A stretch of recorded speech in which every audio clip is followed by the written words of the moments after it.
Hi, I'm Matt, and I'm joined here by Richard and also Dave, and this is our first episode of the eSellerCafe Roundup. So we're going to take a retrospective look at the news of what's happened with e-commerce over the past week. So Richard, what's been going on?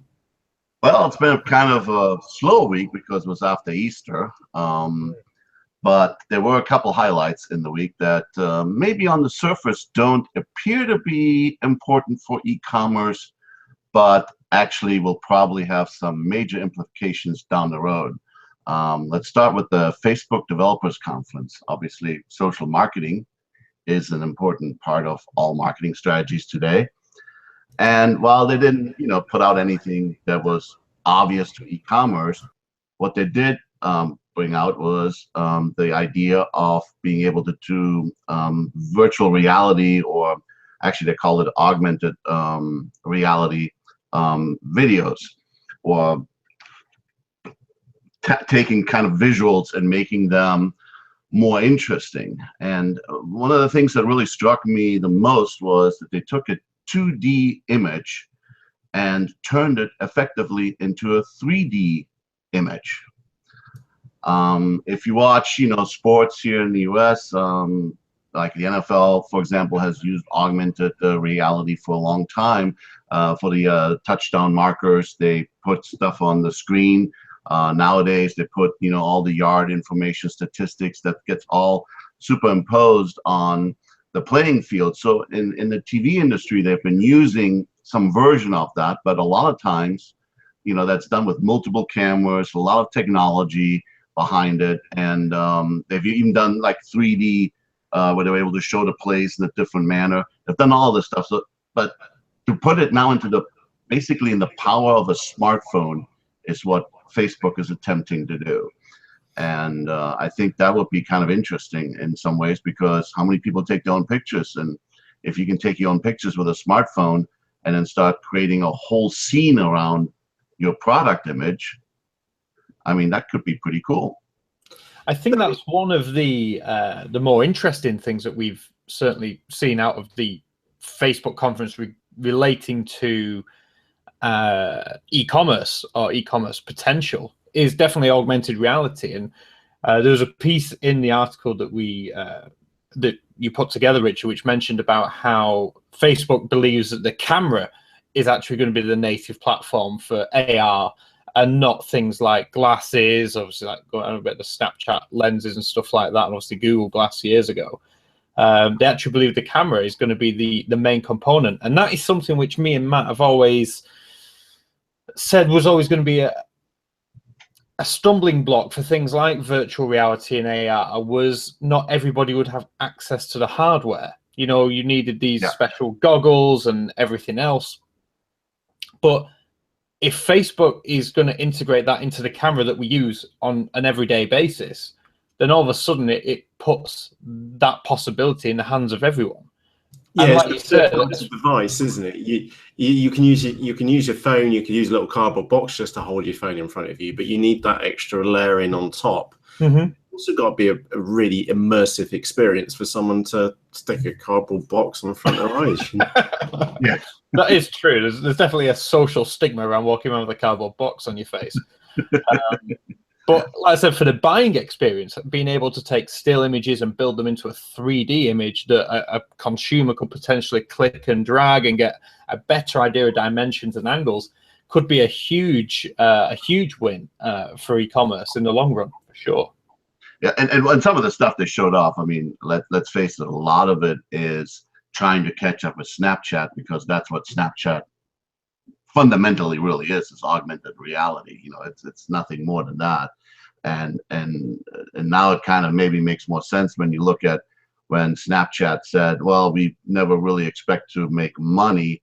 Well, maybe they always thought that somebody's going to buy them eventually for the technology. So there seems to be somewhat of a now a technology war, or whatever you want to call it, that, or technology race, toward, getting augmented reality onto smartphones. And, Facebook, for example, said a year ago they were doing things that they could only do on a desktop computer. and now they have it reduced down to the ability to do it on a higher end smartphone, and obviously as as they continue to develop, it's going to they'll be able to do, I assume most of it is sending it somewhere into the quote unquote cloud, and that's where it gets processed and comes back. But still, you end up doing most of the you can do it from the smartphone area, because there's some things that have to be done on the device itself. So I and it's not just the funny pictures. I mean, that takes an awful lot of power to do as well, but that's just the beginning of it. I mean, they were showing off some videos where they were literally taking a an object, and then they were putting video stuff around the object, and all through 3D, and it was all pretty cool stuff. I mean, clearly they're going to only show off the best they can in demos, but at the same time, they also said that they're looking at a 10-year plan for this. So this is not something that we should expect to see overnight. I think that's the reality there, Richard. It's good tech. It's exciting, but I think the reality of it is not really going to kick in for a good couple of years. It's already been around for a number of years anyway, and we've only got the cloud computing available, the background, the processing ability in the background, which is getting cheaper. 4G connections available. The pieces of the puzzle, they're devices which can hold and are powerful enough to be able to process and it as well, and receive them at a decent speed as well, is another important factor. So VR, I don't know, that's going to be more of like a slow burner, isn't it? Like you said. Yeah, I think it's going to be a slow burner. I think from it's going to be mostly initially, let's see what we can do with, with faces, like what we see with Snapchat right now, but down the road for actual usability, for an e-commerce, it's probably still years away before there's going to be enough usable features to put out there on your website. The other thing that came out of the Facebook deal, that might be much more imminent, because they've talked about starting this in the next few weeks. They are effectively trying to make Messenger into the world telephone system. And they said, look, we already have 1.8 billion individuals effectively on Messenger, and they now want to work really hard to get businesses signed up. They want to build what they call the largest yellow pages in the world, and that has some interesting aspects to it, because if people do start using Messenger to communicate more internationally, right now the phones, effectively making a phone call is, when it comes to business, like a toll-free call or whatever, that's all just within the United States or within Canada, within UK or the EU. But if you now can just pick up a Messenger phone and find a business you want to call, whether they're in Australia or Hong Kong or London or or Berlin, you'll be able to call them. And that could have some pretty interesting aspects to it. First, you got to build the directory, which is what they're working on. But I could see down the road, if they're going to expand on that, you're going to have some apps that deal with, the whole call routing and language and et cetera, et cetera, et cetera. So. I think what is interesting, Richard, and this only happened to me about 2 hours ago, and actually I got a Facebook message from Facebook Business themselves, because over the weekend they messaged us saying they'd given us a $10 voucher to boost some posts. So I went, great, I'll boost some posts. And they messaged me to say, hi, Dave, your boosted post, blah, blah, blah, ended, and we can help you review your results here. And then there's a nice little image of the post that we boosted. And then it says, see your results, sure, or not now. I click not now, and it went, okay, no, you can always review your results here later on. And it's like, this is the first time I've seen this. And obviously, bots within Facebook Messenger, it's not the first time I've been hit by a bot in Facebook Messenger. I know Derek Halpern has been using them. Pizza Express here in the UK have been using them. So it is interesting to see what Facebook Messenger is basically evolving into. And like you said, it is becoming this directory of communication, taking people away from the traditional maybe phone, but instead that engagement level on an instant chat, which just happens to be integrated into a platform where they know if you're online. So it's very, very curious as to what they're going to do with Messenger. Like I said, I know, like you said, you've just mentioned about them building in basically like a yellow pages type thing. I can totally see why that would be doable, but I think there's also a lot more going on with Messenger, which is quite exciting. Again, for e-commerce and for business marketing, there's a lot of things that people can do with Facebook Messenger, which, like I said, we're still in the very infancy of this. So it will be interesting to see. Like, again, as with all things, those early adopters are usually the ones who can make the most out of things like this. It's curious, just to make just a quick observation. It's Skype. Maybe it's the new Skype, which got passed around for a couple of different companies. One of those actually being eBay. Is this the new version of Skype? Does that make sense? We've had a lot, but I don't actually know what the user base of Skype is off the top of my head, but most people, fair to say, have got a Facebook account and you've got the messaging ability in there, and most businesses have been off to make a Facebook page of some or group or similar. Then, yeah, this kind of makes sense. Absolutely, tying all the pieces together. I think Skype. I'm sorry. No, sorry. Go on, Richard. I was going to say, I think Skype has been left behind because Skype was sort of, Microsoft bought Skype effectively for its business unit. If you look at what they have done with Skype, yeah, they've rolled out some new consumer stuff and it's all kind of cool. But for all practical purposes, over the last 4 or 5 years, Office 365, Skype has become more integrated into that. And so they are looking at it more as an enterprise thing. I don't think they have any interest really to do much on the consumer level with Skype, outside of just the branding part of it. And so that's where Facebook could come in, because, if Microsoft is taking Skype into a B2B situation, then Facebook can take it into a B2C. The question is, what happens with Google Hangouts? Where does that fit in? That is very much a curious one indeed. So we're going to move on from this topic. Richard, the next topic which we had is eBay's first quarter earnings. Now, did I read correctly? They basically grew about 2%. What's the numbers? What's the details on this? Because well, they grew at a 4% increase in revenue over the same quarter last year. So they said the revenue was up by $2.2 billion. There was what they call a gross merchandise volume. I'm trying to read this here exactly what I have in front of my screen. Was a 20.9 billion, which was below the expectations of 21.06 billion. I mean, we're talking such minor numbers, differences. And the GMV, or the gross merchandise volume, that incorporates every dollar they take in some form of fashion. StubHub, which had an 18% increase, other revenue sources they have. So they maybe lost something here and there, but it really wasn't anything. Effectively, it was in line, and it shows that eBay, I think, can stand on its own.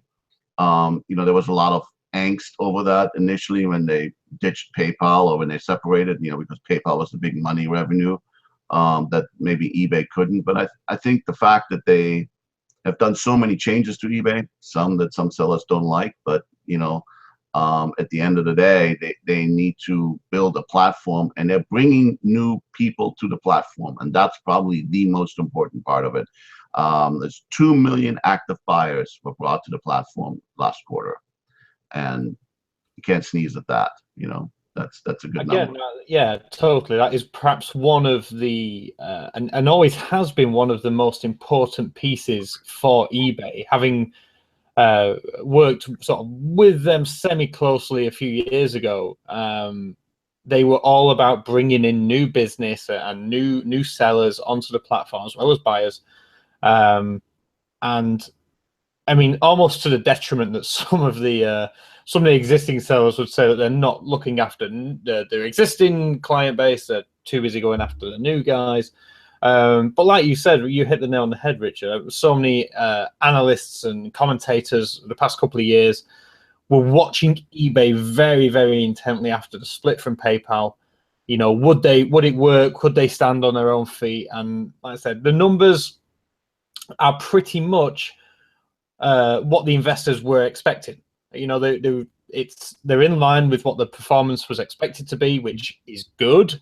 You know, they've not excelled massively, but they've also not underperformed massively either. They're pretty much on target, which is it means that obviously the person who's doing the estimations is doing a pretty good job. And like you said, bringing on 2 million active buyers in the first quarter, you can't sniff at 2 million in the first, you know, what was it, 4 months of the year? It's indeed.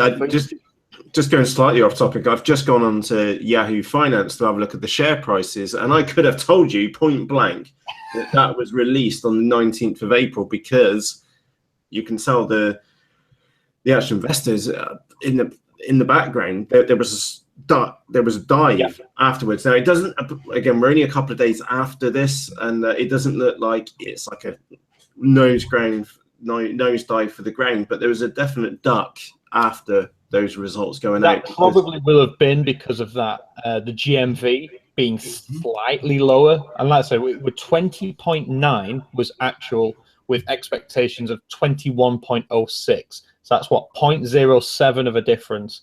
But that is the only reason that I could see looking into this why the share price would take a hit. And it does look bad on the graph, but like we said, it's nothing really in in the larger scheme of things. Well, the other thing too is typically because eBay's had such a huge increase over the last year. I don't remember what the exact numbers, but I think it's over 30% of the share price has gone up.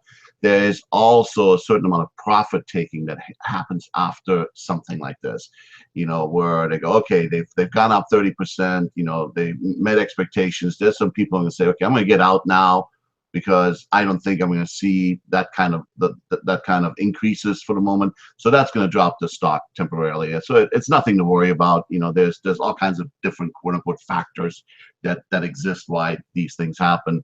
But as far as a marketplace seller is concerned, I think everything is fine in eBay. And also one thing they did mention in the presentation was that they were spending a lot of money on advertising, which we reported on as well, and that is probably part of the reason why they're changing the fee structure, because, you know, they said they threw out a lot of money and they're expecting that to, you know, mediate or change a little bit that ratio over the next quarter. So obviously adjusting the fees is going to pay for that marketing, which in essence is also good for sellers. You know, I mean, if you're going to pay more, you should expect to receive more. And if eBay is going to continue to do what they have done with marketing and advertising, that could be good value there as well. Indeed. And just to give you a quick heads up, links to all the articles which were mentioned in here will be down in the video description below. So if you are interested, like Richard mentioned, a previous article there is underneath this video.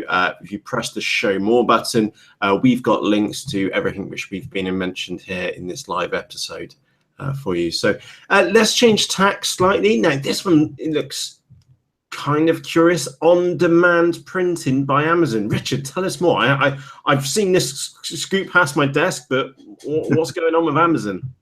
Well, it's an interesting idea. You know, we know that Amazon likes to throw out some patents, and you know, and sometimes you look at them and go like, okay, this is really strange. I'm not sure that we're going to see flying warehouses, I think, with them, and you know, stuff like that. But this one seems to actually maybe make sense. And what they're effectively saying is, we want to have an on-demand fashion business. And your first thought would be, well, that would be customization. So I'm gonna, you know, order a T-shirt that size, and I want my name put on it. And that's not really what it's about. It's about actually combining orders. So if you sell fashion, you know, you probably have to buy, let's say, you know, 1,000, in order for it to make it worthwhile, you have to, let's say, get 1,000 of that size, 1,000 of that size, 500 of that size, 750 of another size. And then when you start selling it out, you start realizing that maybe your numbers were a little off. Maybe larger size people were more interested in that item, or that you got the color combinations wrong, or whatever the case may be. You know, there's so many variables. So what Amazon is effectively saying is, we want to do on-demand manufacturing. So we're going to accumulate the orders over a period of time, and I assume they're talking days. It really wasn't very specific. And then we're going to make what you ordered. So there will be no scraps. There will be no blowouts of sales. Now, by making it all automated, you know, you can say, well, what you can now argue that you're taking the whole labor cost out of it, because that was the reason why all the fashion manufacturing has gone to China and all these places. Mm-hmm. And you can bring it back to places, the United States or the UK or Germany or France or whatever. So, but so you're not generating jobs, but you are now making it again in the countries that you're selling in. It's like cloud computing for the offline world, if that makes sense. That you've got the potential there just to create, and for them to for you to create and design your own clothing line, and it can be cut, sewn, printed, whatever, in a local country with no inventory requirement of yourself. And bang, it's out the door. I love it. I think that's a fantastic idea, because it's beyond printing, isn't it? They're actually suggesting the whole cut and sew and get out the door process. And they're talking about shoes. They're talking about all kinds of things. I mean, effectively, they were saying it's, if it's made out of rubber, textiles, paper. I mean, the ideas that they threw out in that patent cover a lot of products, and we've seen 3D printing take off. There's even people experimenting with 3D printing that creates pizza and other foods. I'm not sure how that's going to taste, but we'll see. So there's an awful lot happening in that whole realm of on-demand manufacturing, whether it is this fashion thing that Amazon is putting out, or whether it is actual 3D printing. And obviously, I think maybe all the three of us, we all like auto racing. We know, like, Formula One has been using 3D printing for bits and pieces of parts that they use for those cars. So it's getting out of that high tech into everyday tech. Are we there yet? No, but I think we will be soon. And it's going to make it more interesting. Is it going to happen to a point where where an entrepreneur says, I'm going to create something, and you have a software where you create whatever it is you invented or designed, and then you send this off to a marketplace like Amazon, or there might be others that'll then get into that business, and then the orders will just go there and they make it, for you. So it's perfect, because they already have the customer eyeballs on one side. They already have the marketplace and the ability, so that for business sellers and, of course, Amazon themselves, to put their products on so they can get in front of the side of the customers. They've already got part of the delivery network, which Amazon Prime and all the distributed warehouses, etc., and fulfilled by Amazon. And now this is like this other piece, isn't it? This is you don't actually need any inventory. It can all be pseudo inventory until the second a customer makes an order of, say, a hoodie or a shirt or a t-shirt or something like that, and then it can be all on demand, and there is no stocking. And of course, Richard, when we see this come out, it'll probably be quite heavily subsidized to begin with, I'm guessing. Probably a few key partners, like we've seen them do with other projects which they've done, like Amazon Handmade, for example. I can't wait for this. This is going to be exciting times. Now here's an interesting bit that takes slightly off topic, but I read this just last week, and it was somebody had proposed the concept that Walmart might be looking at Etsy as a partner or as a buyout, because Walmart is buying all these .coms. Mm-hmm. Yeah. Etsy, if Walmart wants to compete with Amazon, maybe they need a marketplace like Etsy if we're heading toward this type of on-demand manufacturing or custom manufacturing. Yeah, just another wrinkle to throw in there at the end of this this little whole Amazon thing. And I think this Amazon thing will happen pretty quick. The technology, in my opinion, is virtually there. It's a curious one for sure, because I actually remember doing a video on my YouTube channel, which was, should eBay buy Etsy? Right. But it makes perfect sense for Walmart to buy Etsy as well. It's again a natural fit for both, and obviously Walmart would maintain Etsy as the brand name. It's got the brand awareness already. It's much bigger than Amazon Handmade still.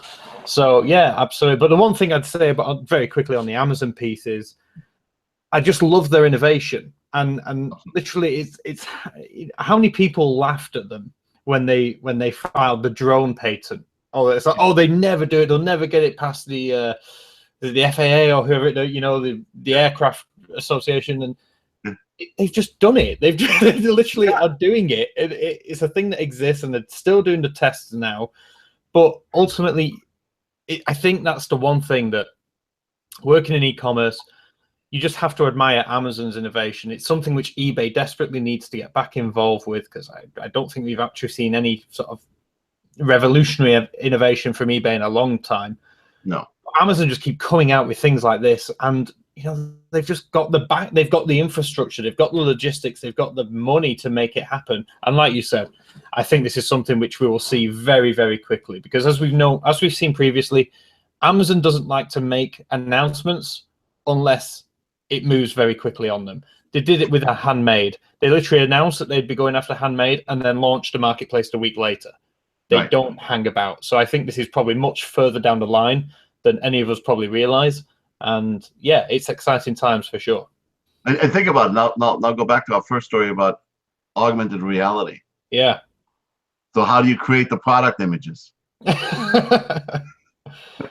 what they're going to do with return? What did Amazon buy not too long ago? This little social media platform called Twitch, which is in what business? Video. Yeah, video streaming. There's fun stuff out there. It all fits together. You start thinking, and it all fits together somewhat. So there's a big. Gents, here's a random one for you. But why do we have Australia GST, which is their form of tax or VAT?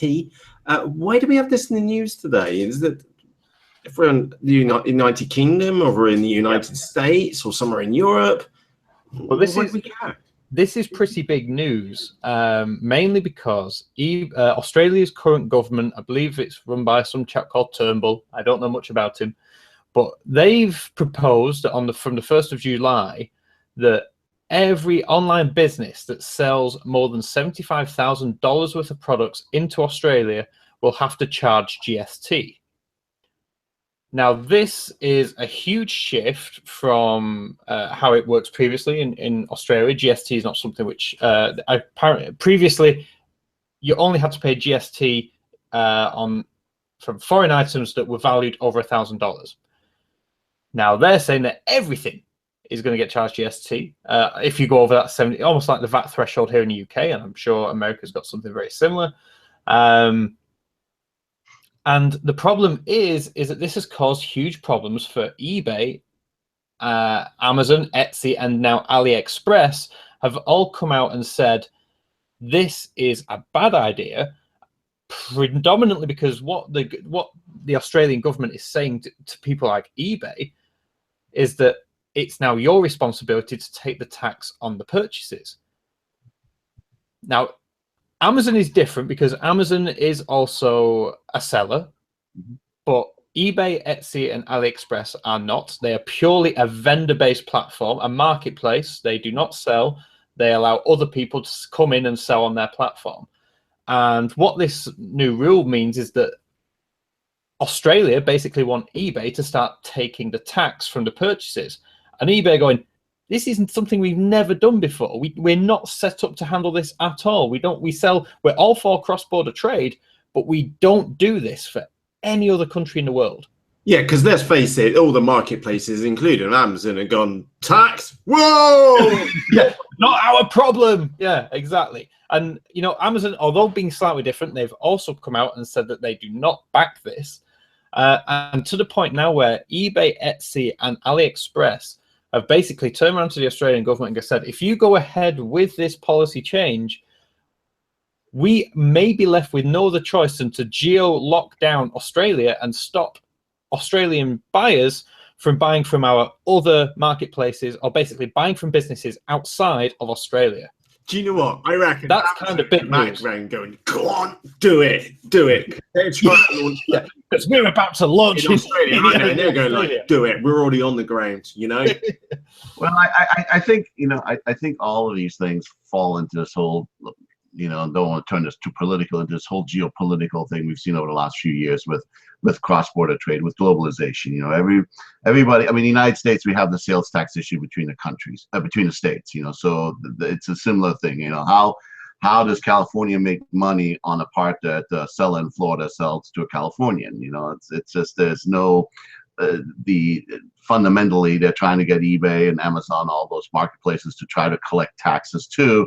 But it's a fine line, and so, but when it comes to Australia, they're trying to protect their national interests as far as the people who live there, the people who operate businesses there. Same thing happened with Brexit. We see it just last night. We had the French presidential elections. You have two characters that one is wants to get out of the EU, the other one wants to stay in the EU. There is this, to some extent. I mean, here we had Trump. So there is this angst, or this a little bit of uncertainty. How do we deal with this globalization? And people throw stuff and ideas at the wall and go like, oh, this may fix it. No, it's the infamous thing. If you write a rule that you can't enforce, don't write the rule. Because what's going to happen here is, if eBay and Amazon and Etsy sellers can't sell directly into Australia, then the Australians are going to find other companies to buy directly from. There's hundreds, millions of websites out there selling the products that are on these marketplaces. So they're going to find somewhere to buy it. It's not like that somehow the purchasing is going to shift from, oh, I can't buy it on eBay, so I will now buy it from the store in Sydney. No, because the store in Sydney wants $300 more for the item that is made in the United States. I'm just going to find a seller, a website in the United States that sells it to me for the price I was going to find it for on eBay. And that's it. That's what's going to happen. And there's going to be nothing gained. It's just another one of these. We write a rule to appease somebody, but the net result is going to be nothing. I think it's I think the real it's hard, because the people who will lose here is basically the Australian people, because the amount of choice and that they have in terms of being able to buy globally is huge. And let's not forget that Australia is a very forward thinking nation in terms of e-commerce. Mm-hmm. Australia is one of the largest, considering its population. Mm-hmm. I was just digging up some numbers here in the background. Australia's population is 23.8 million people. Canada's is 35.9. Mm-hmm. Yet Australia is a much bigger e-commerce power than Canada. Mm-hmm. So the Australian people, they get it. They love e-commerce. I mean, I know in the businesses that I've been working with here in the UK, we export a lot to Australia. Mm-hmm. And ultimately, it's very, businesses from around the world, if they have to turn Australia off, it will dent the sales. But ultimately, it's the Australian buyers who are going to all of a sudden be the ones who are affected most. I think eBay even said that they surveyed like 1,000 Australian businesses or something, and 60% of them said they were totally against the GST on online goods. Yeah, so I think who knows?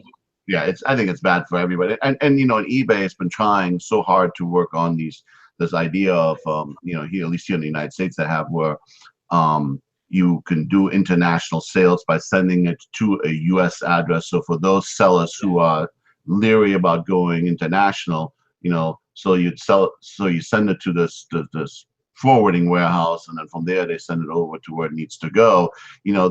That gets interrupted with something like that. I mean, all you're doing is you're creating roadblocks, and and the people, and especially a forward, like you said, a forward thinking nation like the Australians are, they're going to say, okay, if I can't buy through this marketplace, I will find another way to get it, and they will. Exactly. And that's again, I think eBay made that very same point. They said, they will just find other ways to buy things online. There's always a way around these rules and regulations. Okay, gents, I feel it's time for us to wrap up now. We just to quickly recap the topics which we've spoken about this afternoon. Facebook Developer Conference, VR, no great purpose right now, but as we discussed, the future could quite well be virtual reality related. Is that a fair summary by the way Richard and Dave shouting? If it's not, absolutely. Yes, it is, except the word should be augmented reality, because virtual reality makes everything from the computer into 360. And I use the same wording initially, also incorrectly. Yeah. It's two different schemes. It's augmented reality is what they are, what actually we're dealing with, because we're taking an existing imagery and putting some other. Yeah, it's that layer on top. It's the stats on top of a football player while they're running around on the screen. Right, so absolutely. Augmented reality is probably the correct word. Yes, that is. We had eBay's first quarter earnings, which were a little bit of a duck or dive on the stock market, but they were off by a little bit. But then you two were really positive about this with 2 extra million active users on the site. You were both very positive about that, to say the least. I think the main takeaway there is they were thereabouts, their estimations, and like Richard explained perfectly well, what could explain the dive? Stock markets were a gamble anyway, but largely good news, I would say, from eBay, that they're performing on on pretty much on track for what they estimated. 2 million new buyers. Yeah, okay. No, looks good to me as well. All right. Amazon with on-demand fashion. That's got to be exciting. Fingers crossed in the future on that one. That's a whole new level. I'm really excited to see what happens with that in the near future. I don't know about you guys. Me too. I can tell you that the second they make something like that available, I'll be the first one to try it. I love it as well. I think it's great. Again, I love any type of innovation in e-commerce, and this screams it. So yeah. I think this could be potential cloud computing, which is just it's not set terms, which I like. It's the potential of having to carry less inventory and still create unique items for your customers. There's lots of potential in that one. So, and then we had the Australian GST. Are they nuts? Are they sane? We don't really know. 75,000 Australian dollars, and then relying on third parties to go and sort your own tax out. Don't personally see how well that's going to go down. But in the background, Amazon must be going, just do whatever you like, lads. We're already on the ground. And that's a distinct difference between, say, eBay, or you mentioned AliExpress, and there was another marketplace as well. It's a curious one for Amazon, because if obviously here in the UK they have the pan-European FBA, where you can send your items to an FBA in Germany, and for all intents and purposes the item is fulfilled from Germany. It then brings into question, if a UK or a US seller wanted to send to an Amazon warehouse in Australia, is that item being fulfilled from Australia, or is it being fulfilled from America? If the company had a registered trading address in Australia, is that a loophole? But like you said, Matt, this is Amazon. I'm probably not going to be overly worried by this, but eBay, they basically turned around and went, it would be the same as having to create a brand new system purely for Australia, and that's not going to happen.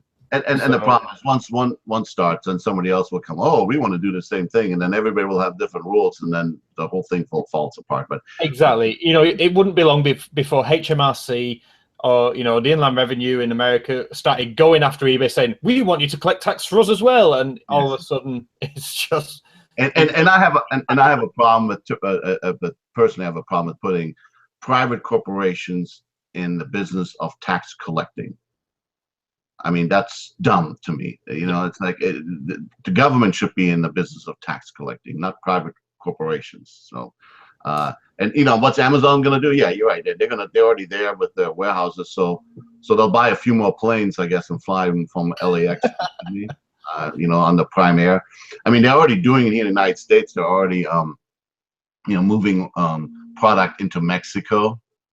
So, I mean, that's happening here as well. I mean, Amazon pretty much, but if it comes to moving product around, they'll figure it out. Yeah, absolutely. I don't think we've heard the end of this yet. This GST, I think there's more to come from it. It's far too soon to implement. You know, we're talking what, 1 month nearly, 1 month and a week before the 1st of June. Oh, 2 months, sorry, since the 1st of July. Yeah. I don't think it's doable. There's more to come from this story. Yeah, I have the feeling hopefully somebody will get to their senses here in the next few weeks and say, you know, maybe this was a dumb idea. We can help, All right, I've got my timekeeper hat on. That's an open question. You're going to have to wait till next week, and hopefully we'll have an update to see what's happened around the Australian GST.